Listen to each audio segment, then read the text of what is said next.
All right, let's jump right into today's explainer. We're exploring a truly fascinating and honestly, a highly specific spiritual framework from the text, A Walk in the Spirit World. We're going to unpack exactly what this source says happens to human consciousness, the literal exact moment our hearts stop beating. And I'll tell you right now, it is a perspective that completely challenges what modern medicine tells us about the end of physical life. Now, regardless of your personal beliefs, the sheer mechanical detail and the timeline presented in this text offer a completely different lens on human mortality. So we're going to walk through the author's distinct warnings and their step-by-step guide for the soul's journey. Right off the bat, the text introduces a massive paradigm shift. Instead of looking at death as this dark, ultimate end or some kind of eternal parting, the author insists we actually need to view it as a happy transition, literally an entrance ceremony to the afterlife. It really makes you wonder, right? How much easier would this transition be if we just accepted our human mortality instead of constantly running from it? Recognizing and actually embracing this transition is presented as the absolute first and most crucial step to ensuring a smooth departure. And according to the source, a peaceful transition to the afterlife should be a remarkably serene, completely natural journey. But there is a catch here. You can't just arrive at the threshold and automatically expect peace. The text argues that this smooth journey relies entirely on the spiritual mindset you cultivate while you're still alive and kicking. Basically, you have to actively prepare your mind beforehand if you want to experience this level of serenity when the time comes. Okay, so this is where it gets really specific. The foundational concept of this entire text relies on something called the silver cord. The author asserts that human consciousness is actually physically tethered to the human body by a spiritual cord that connects right at the back of the head. It's described as looking mostly silver, maybe slightly orange, and it's basically the vital, mechanical link that keeps your soul bound to your physical form. To help us wrap our heads around this, the text draws a pretty unique comparison. Think about everyday threads, right? Like a fishing line or a phone cord. They tangle constantly. They have a finite length.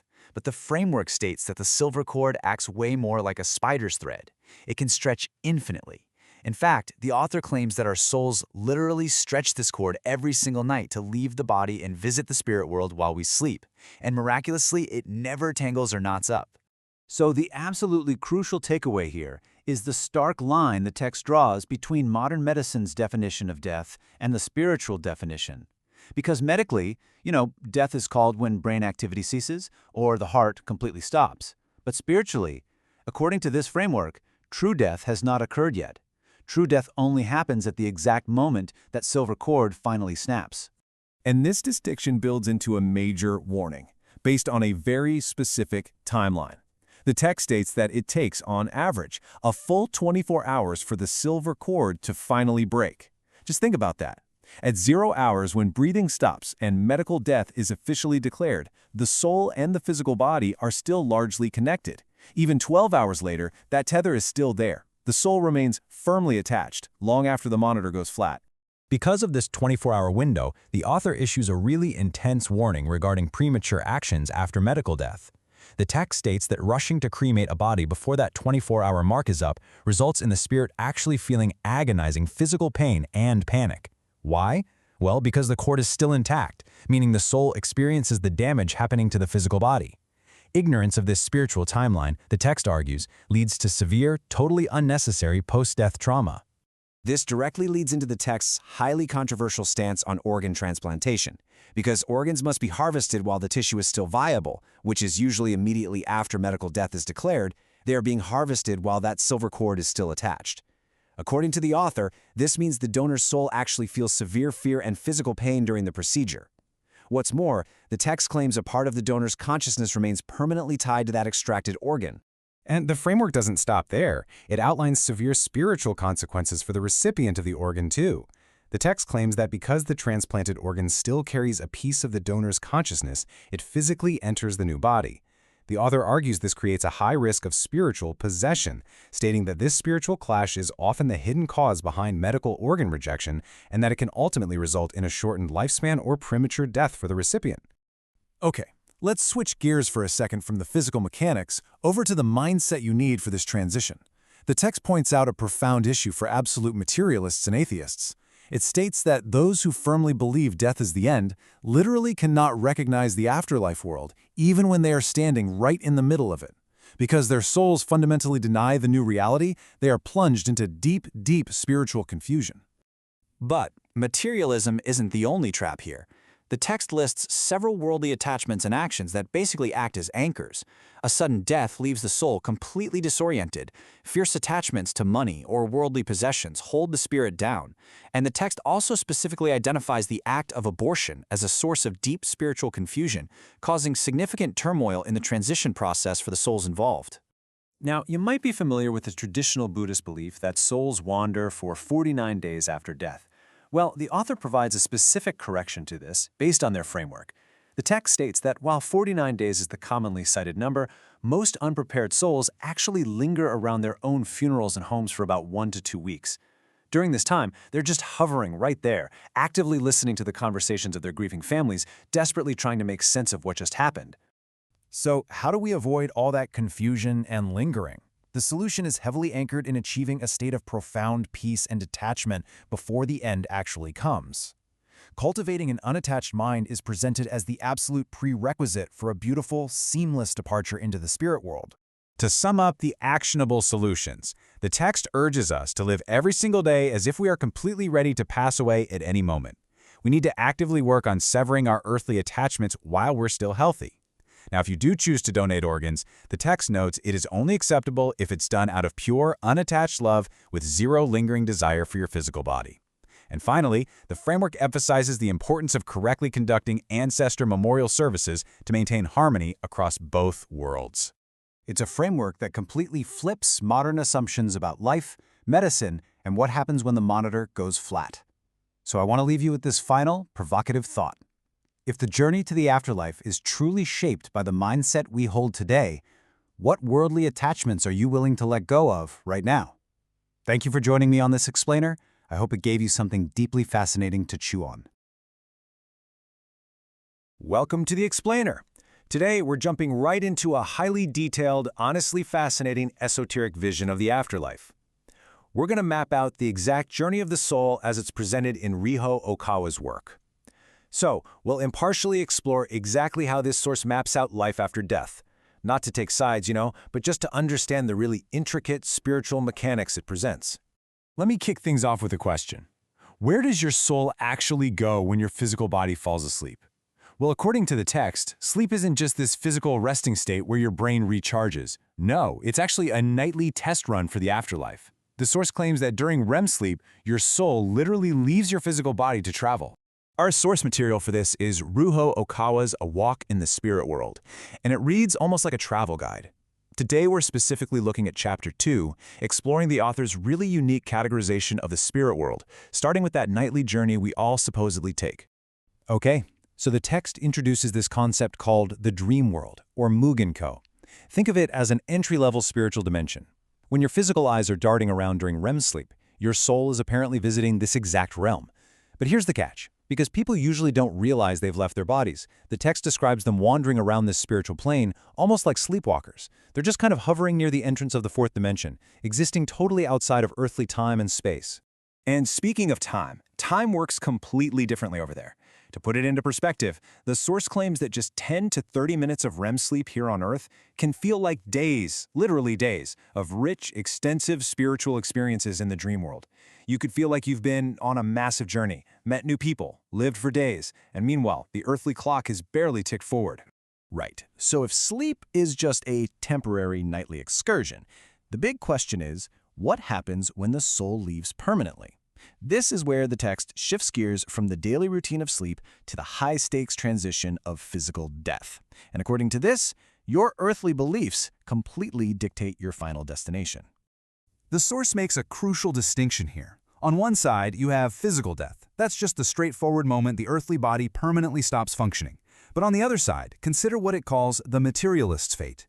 According to the text, strict materialists, people who vehemently deny the existence of a soul or an afterlife, they run into a very specific problem.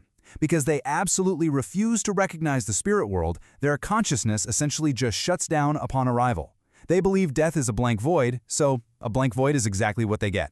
The text paints a really vivid picture of this state, noting they exist in a state of unconsciousness, like being inside a cocoon, unable to move for decades or centuries. It's wild imagery, right? Souls lying completely dormant in these dark, cave-like spaces. They're like silkworms wrapped up in a cocoon of their own rigid disbelief, totally paralyzed just because their mind firmly insists that life has ended. Moving on from that, the text introduces another fascinating mechanical rule of the afterlife, and that is spiritual gravity. It operates exactly how it sounds. Just as physical gravity roots us to the earth, spiritual gravity acts as a literal weight pulling souls downward into darker realms, basically what the text calls hell. But the weight isn't physical at all. It's entirely mental. It's made up of heavy, selfish, or violent thoughts. So if a soul harbors deep attachments to the earthly world or lacks spiritual awareness, they're naturally pulled down by their own negative mindset. So what does hell actually look like under this gravity? Well, it's not some physical torture chamber with fire and brimstone. Instead, it operates as a relentless psychological loop. For instance, if someone committed violent acts in life, step 1, they endlessly inflict pain on a phantom victim in the afterlife. But because spirits don't have physical bodies, step 2, the victim just resurrects. Which leads right into step 3, the violent cycle repeats endlessly. It is a localized nightmare created entirely by the soul's own past actions and evil thoughts. And for those who fall even further, the source outlines the deepest parts of hell. It's described as a place of absolute isolation and pitch-black darkness. The text vividly likens the atmosphere to wading through thick, heavy sludge, and sometimes they're plagued by illusions of monsters conjured right out of their own minds. Honestly, what's truly terrifying about Okawa's description here isn't the monsters, it's the profound loneliness. At the very bottom, souls don't even interact with each other. They're completely isolated, trapped in a dark void with only their extreme earthly attachments for company, at least until they finally realize their mistakes. But here is where the text introduces a really surprising and honestly pretty hopeful twist. Education does not end at death.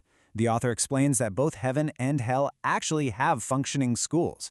Yeah, it turns out crossing over to the spirit world doesn't mean you automatically know everything. You still have to be taught how things work. So what exactly are they teaching? Well, the afterlife curriculum is surprisingly extensive. Spirits undergo re-education to correct their earthly mindsets, especially those who are being guided out of hell. There's also training for what they call angel reserves, which is essentially teaching advanced spirits how to guide others. They learn the fundamental laws of the spirit world and, perhaps most intriguingly, they engage in something called creation training. And the setting for these spiritual classes is fascinating. Nostalgic earthly campuses. The text explains that when old wooden school buildings are demolished here on Earth, their spiritual forms often reappear in the spirit world. Because so many people hold fond memories of these schools, that collective thought energy actually sustains the buildings in the afterlife. It makes them these perfect, comforting environments for newly arrived souls to learn in. Let's actually look at a specific lesson from that creation training I mentioned. Imagine sitting in one of those spirit classrooms and the teacher gives you a prompt. They say, manifest a single red tulip right in front of your eyes using only your thoughts. The teacher, of course, easily conjures a perfect tulip in an instant. This whole exercise is designed to prove a core law to the students. The spirit world is entirely responsive to thought. But, as you might guess, newly arrived students usually fail spectacularly at first. Their results? Bent and twisted shapes, withered and drooping petals, or just completely wrong colors altogether. The author uses this to brilliantly illustrate just how difficult it is to focus raw spiritual energy. It proves that simply having a passing thought isn't enough. You really have to learn to deeply concentrate and master your mind, to shape your reality over there. And that brings us to the core philosophy tying this whole narrative arc together. In Okawa's vision of the afterlife, thought is the ultimate reality. Your mind is literally the ultimate architect.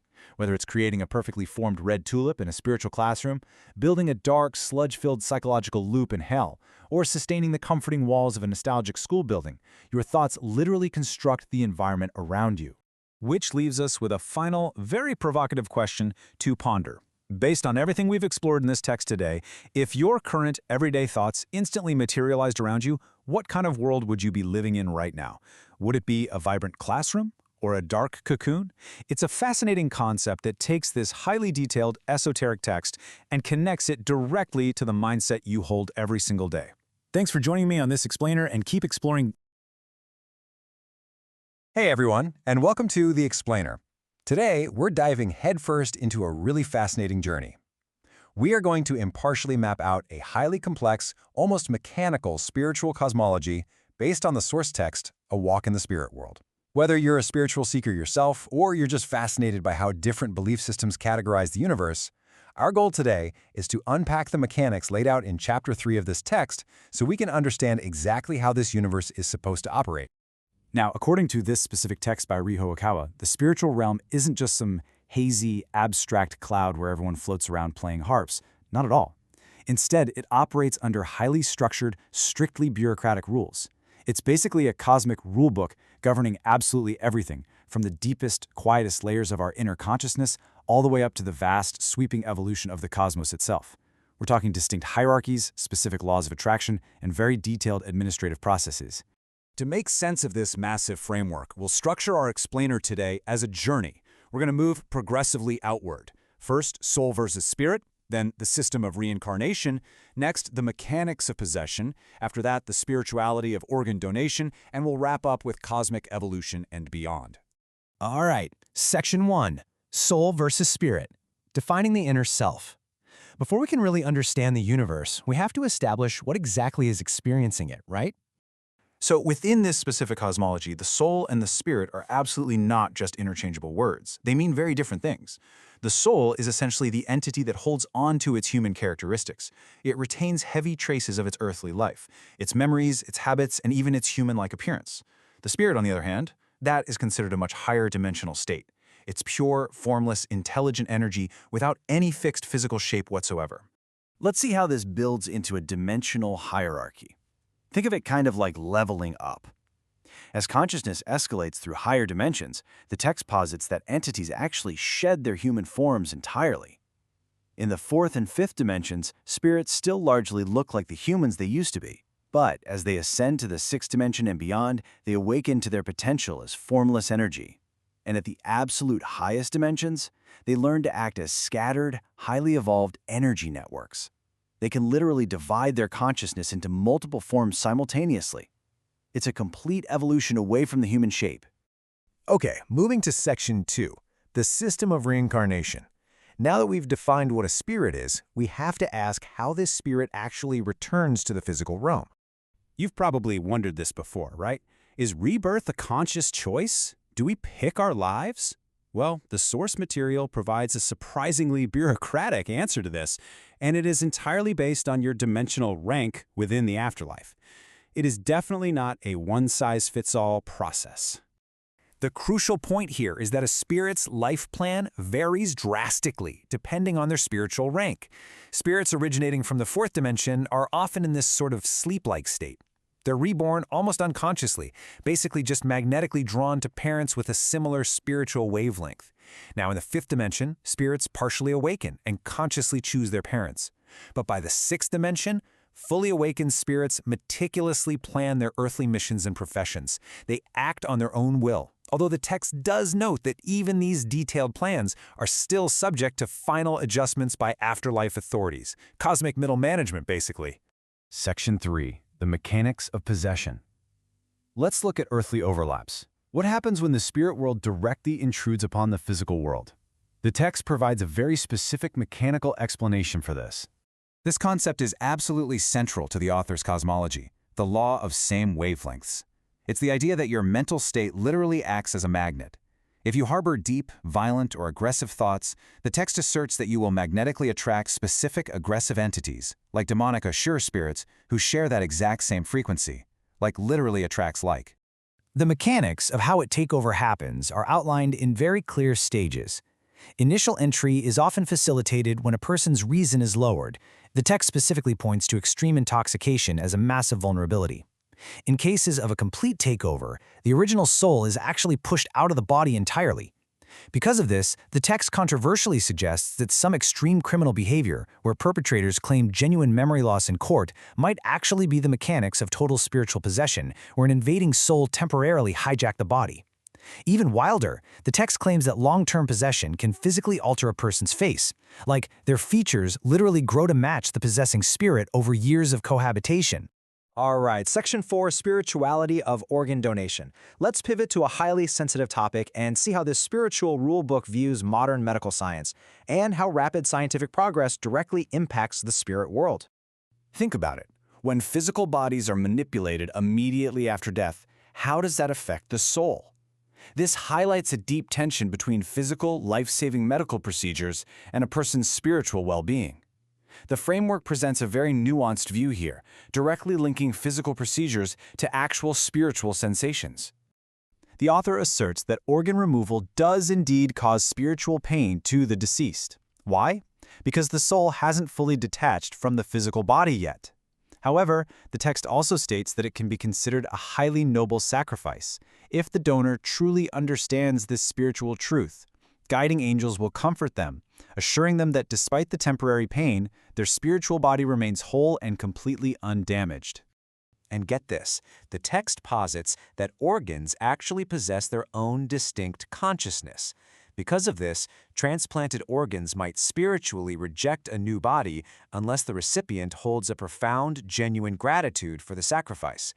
Without that specific energetic gratitude, the organ's consciousness will literally want to return to its original soul, causing physical rejection in the new host.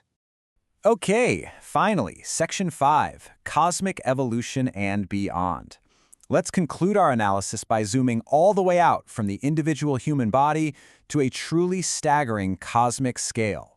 400 million. Let that number sink in for a second. According to the text, Earth has functioned as a specific magnetic training ground for spiritual evolution for roughly 400 million years. It's viewed essentially as a giant school where souls are sent to learn.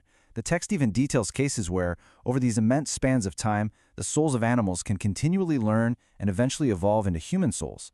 Which brings us to the concept of the cosmic corporate ladder. Just like employees eventually finish a term at a company branch, highly evolved souls eventually complete their training on Earth. When they do, the text claims they actually transfer in groups to other planets. And reincarnating on new stars means inhabiting entirely new alien physical forms. The text specifically mentions the possibility of being reborn into bodies with 6 arms or experiencing drastically different heights, from just 1 meter tall to massive, giant proportions. And during these radically diverse physical experiences across different planets is what endlessly expands the vessel of the soul, allowing for eternal evolution. So this leaves us with a vast, lingering question. If we are destined to move from dimension to dimension, shedding our human forms to become pure energy, only to transfer to distant stars and inhabit completely alien bodies for millions of years, what exactly is the final destination of our consciousness?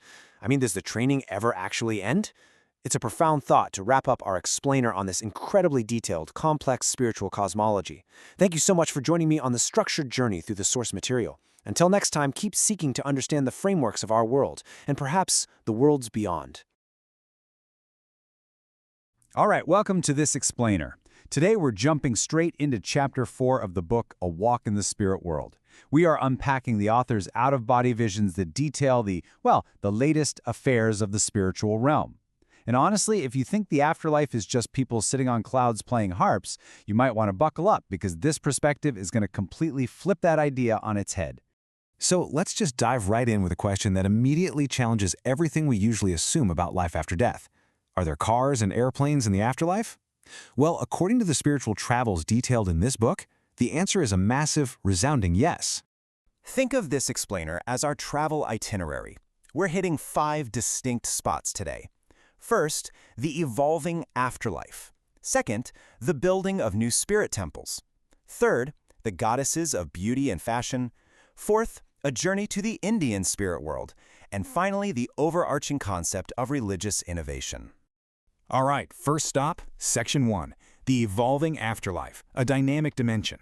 The core idea here presents a really stark contrast to our normal assumptions. We typically hold this traditional view of the afterlife as these ancient, completely static realms that never change. But the book presents a totally modernized landscape. The author argues that a static afterlife would actually just bore modern humans. When huge numbers of people who are completely used to modern conveniences, when they cross over, their collective consciousness actually drags those earthly concepts right into the spirit world. It literally updates the landscape to reflect our current reality. The text is incredibly specific about this too. It says, since the 20th century, there are cars running and airplanes flying in the spirit world. The author explains that because so many people spent their earthly lives working in the automotive and aviation industries, they bring those passions and skills with them. They're actually recreating these technologies on the other side, actively transforming the spiritual terrain to match their modern expectations. Which brings us to stop number 2, Section 2, Building New Spirit Temples, Construction in the Fifth Dimension. The author shares a really fascinating personal anecdote here. Apparently, a recently deceased relative, a former Diet member and honorary advisor, paid a quiet spiritual visit to the author shortly after passing away. And this unexpected visit actually prompted the author to take an out-of-body journey right in the middle of the night just to see exactly what this man was working on now in the afterlife. And what he found was, essentially, a massive spiritual construction site. Up in the fifth dimension, the author witnessed new spiritual temples, specifically Happy Science Shuja, actively being built on these gentle, grassy hills. The text describes seeing 2 large buildings standing side by side, still under construction, basically getting prepped to receive and guide modern believers the moment they cross over. Moving along to stop number 3, Section 3, Goddesses of Beauty and Fashion, Heavenly Inspiration for Earthly Trends. Continuing this out-of-body walk, the author describes wandering into this breathtaking, glowing mountain made entirely of crystal. And it's not just some static, shiny rock. The entire crystal mountain is constantly shifting and sparkling in all these different colors. The author discovers that this radiant, shifting terrain is actually the domain for the goddesses of beauty. Here, the author actually meets 4 of these goddesses, including the Greek goddess Aphrodite. But here's the catch. They aren't wearing what you'd expect. Instead of traditional heavenly robes or, classical garments, they are wearing highly modern, dynamic outfits. The author actually compares the look to the Paris collection. And as these goddesses spin and dance around, their dresses instantly change color, going from yellow to blue to pink to purple. Now, these dances aren't just for show. They build into this absolutely fascinating pipeline of earthly inspiration. According to the text, the goddesses are literally emitting thought waves while they dance, conceptualizing the very essence of what will be considered beautiful this year. And then, earthly fashion designers subconsciously receive these inspirations, leading them to design the exact styles that eventually hit the runways and luxury boutiques down here on Earth. And that connection is surprisingly literal. The author claims to have seen physical exits, like actual portals, leading straight from this crystal dancing ground down into the high-end luxury stores of our earthly world. We're talking about places like Chanel or Hermès boutiques located inside super high-end earthly hotels. It's like the spiritual realm of beauty has this direct energetic pipeline to the places where earthly luxury is sold. All right, our 4th stop, Section 4, Journey to Indian Spirit World, Visiting Mount Sumeru. To show off the incredible diversity of the afterlife, the author then details this high-speed astral flight. He says he was moving so incredibly fast he could actually hear a roaring sound, all to visit Mount Sumeru, which is described as the grand ancient domain of the Indian sun gods. This part really highlights that alongside all the modernized, continuously updating realms, there are still these vast, historically rich spiritual hierarchies that preserve different earthly cultures and ancient belief systems.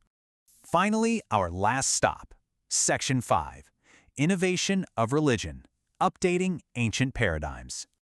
The crucial takeaway here is that all of this serves a grand mission, which the author calls religious innovation. The argument is that ancient, accumulated spiritual paradigms can get pretty rigid over the centuries. So if religion is going to actually serve people living today, it has to update its structures to match modern lifestyles. That means actively breaking down those outdated afterlife concepts, updating the paradigms, and cultivating entirely new spiritual domains that actually resonate with current believers. The author captures the whole concept in one really powerful statement. This world and the afterlife are changing in simultaneous progression. They are deeply interconnected. As we build new societies, invent new technologies, and form new belief systems right here on Earth, the spiritual realm expands and shifts to mirror that exact progress. So, to wrap up this explainer, I want to leave you with a thought directly inspired by the author's visions. If the afterlife truly mirrors earthly progress, and if our collective consciousness is literally building the next world, well, what kind of world are we currently building for ourselves on the other side? How might your modern daily life, your interests, or even your fashion choices be quietly shaping the afterlife right this very second? It's a lot to think about. Thanks so much for joining me for this explainer. Keep questioning and keep learning.